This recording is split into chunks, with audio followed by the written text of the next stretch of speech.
primary catalyst for them to, inflict cruelty upon others. Interesting.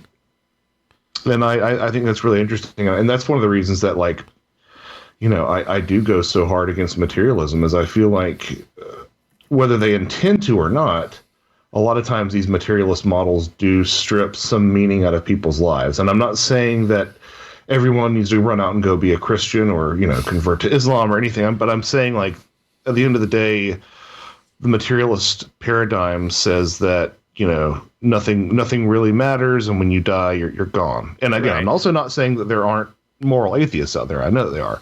But I do think having that belief in something greater gives you at least some sense of peace and makes you second guess how you treat those around you, for certain. Well, that and feeling a connection to something more than yourself. And it doesn't, there you can be religious without being spiritual. And I don't, and for some people that's fine, but you can also be spiritual without being religious, or you can be both. Or neither. Yeah. I mean, there's two, religion and spirituality are two different things.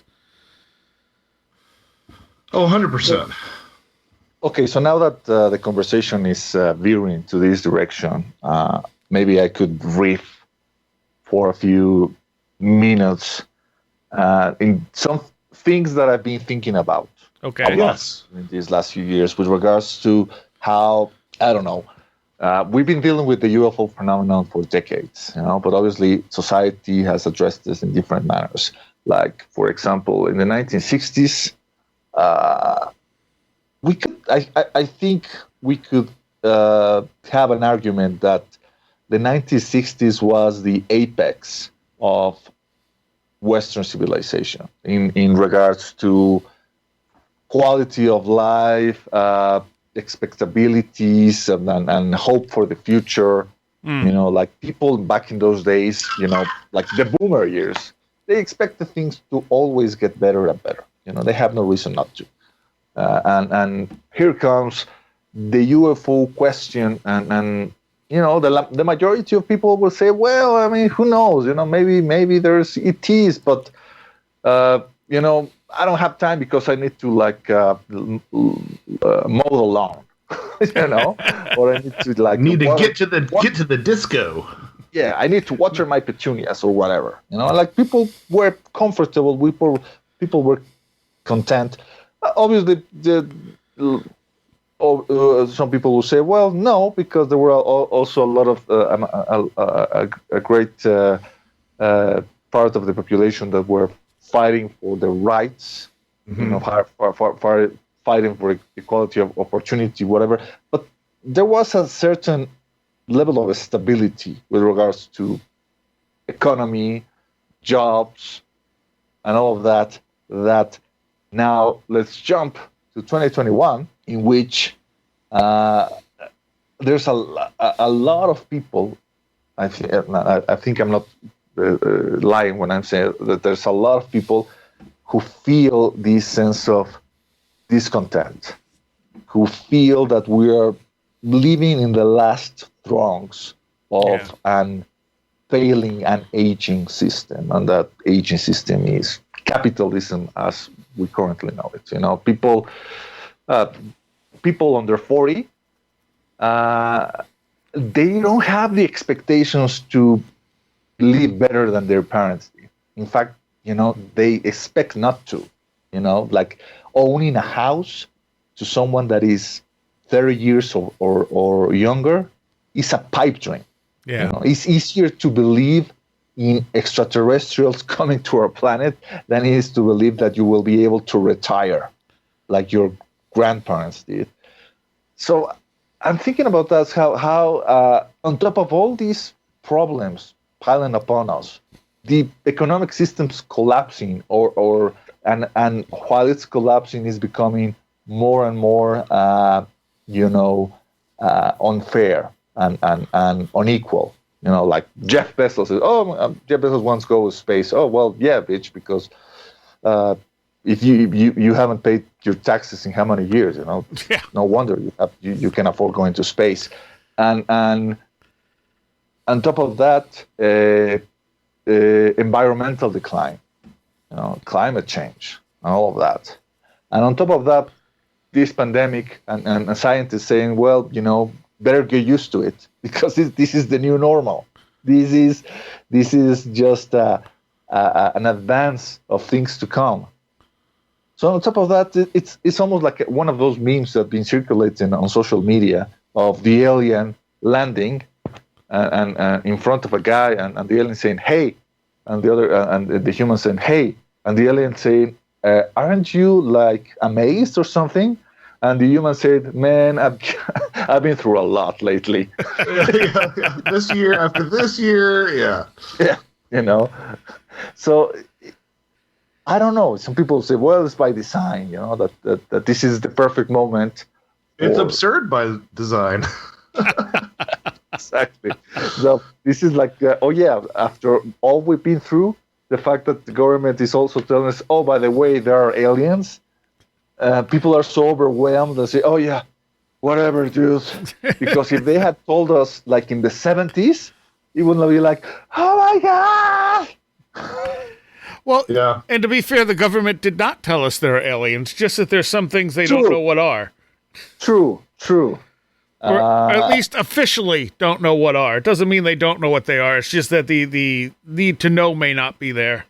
Yeah, but admitting that level of ignorance is something that, to be honest, maybe even in Blue Book, they were kind of like saying, oh, yeah, by the way, there were 700 cases that, we don't know what those are. Yeah. But we are sure that if we had more time and more resources, we could have fully solved all those too. And now, someone could say, after that, they're still saying, you know what, we have all these new technology, amazing sensors and all, and we still don't know what these things are. Yeah. And it always stays one step ahead of the tech. Yes. Of course it does. Which, creates another reason as to why. Is it partially because we see it that way, or does it project that way? The phenomenon being one step ahead of us.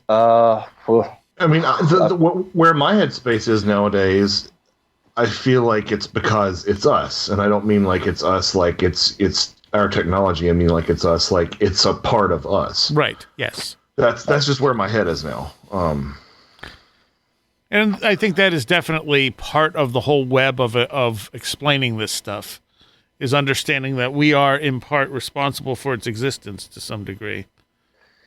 Yeah, I think that we three are of the agreement that humans play a role in the whole this, to the point that I don't know if there will be a UFO phenomenon without human consciousness. Now, right. There are now all these discussions about, the Chinese have also admitted they have their own UAP task force. And they're also now using artificial intelligence in order to study it. And this is something that even here in Western world, people are saying, we think that is a good idea too. We're also going to implement AI algorithms in order to study databases and maybe to try to teach drones, how to discern between a true UFO and a false positive. And makes me wonder what will happen if all the Air Force of the world will say, you know what, we need to replace our fallible meatbag pilots with swarms of intelligent drone systems, automated platforms that can stay airborne for days at a time, that can work in coordination with satellites and the like, networks down in the ground. So we're going to replace all the Top Gun jet fighters like Fravor, who are also, by the way, confused when they see these tic tacs in the sky. We're going to replace them with AI-based technology. And makes me wonder, would it be something like what happened, all these folklorists like Evan Wentz that they compile all the stories about the fae folk in Celtic countries, and all these people who told them, yeah, well, the problem is that the moment that the factories and the railroads started to encroach on the land and invade the forest, that's when the fae started to recede, and when they started to fade away, and that's when we stopped seeing them as frequently as when we were seeing them in the times of our ancestors. You know, will it be the same in our skies when instead of steel railroads and power lines, we'll have like all these invisible Wi-Fi networked, aerial avenues where automatic flying cars on all these drones that will be swarming up all around us and delivering our Amazon purchases and our tacos and everything else. Would it be that when the phenomenon will also recede from our skies? I mean, that's an idea that I've been playing with, and I think that let's face it, the outer space, other planets, these have all come to fill that sort of otherworld role because we've mapped everything, right? Yeah. I know that there's some places in, the Pacific Northwest, and there's some places in the Himalayas, and there's some places in the outback that there's probably been like maybe 5 human feet ever. Right. But more or less, we have mapped the world. There is no real undiscovered country. The bottom of the ocean. Yeah, but I mean, you're just reinforcing my point here, right? Right. That this is where things come from. This is where mystical things happen. This is where magical things happen. Outer space, under the ocean. Yep. And we push those undiscovered countries to the margins. And I would assume that, the ideas like multidimensionality, whatever it means, for better or worse, I think that those ideas would gain even more prevalence because we're convinced that we're not alone, right? Yeah. So if in 500 years we've conquered the solar system and we start pushing out and we still haven't seen anything, I think as we continue to push out and we continue to map, we'll think to ourselves, dimensions. And then who knows, maybe we'll discover dimensions and they'll be just as barren as anywhere else. And we'll be like, psychedelics or whatever. I think that we'll always, not that I don't think that something out there is populated with an intelligence, but like, I think if we keep on coming up empty in our explorations to find companions, I think we'll keep on pushing those companions further ahead of our expectations, just in the exact same way that the UFO phenomena recontextualizes itself and stays ahead of our technology. Okay. All right. I know what I was going to say. Early on, probably first year of the show, I had Albert Taylor on, and he was creating robots to do ghost hunting. All right. Yeah, and I tried to get him to come back on and talk some more about it. He did have a TV show he was pushing, but no one was interested. I remember this. I remember the show that you did. Yeah, because he also wrote a book on out-of-body experiences. And then he had all because he was he made robots for NASA, and so he was building robots to go out and ghost hunt. And I asked him, because I always wondered, like, does this stuff need a person there to manifest? And he said no, he was picking stuff up, completely abandoned houses with these like drone-like robots walking around and recording when they picked things up. They were picking things up in these haunted locations. But my next question would be, they were still sent out there with intent, right? Right. And so, at some point, somebody is looking at them, and we're assuming that time, works in a linear fashion. Yeah, closing the loop, closing the consciousness loop. Yeah. So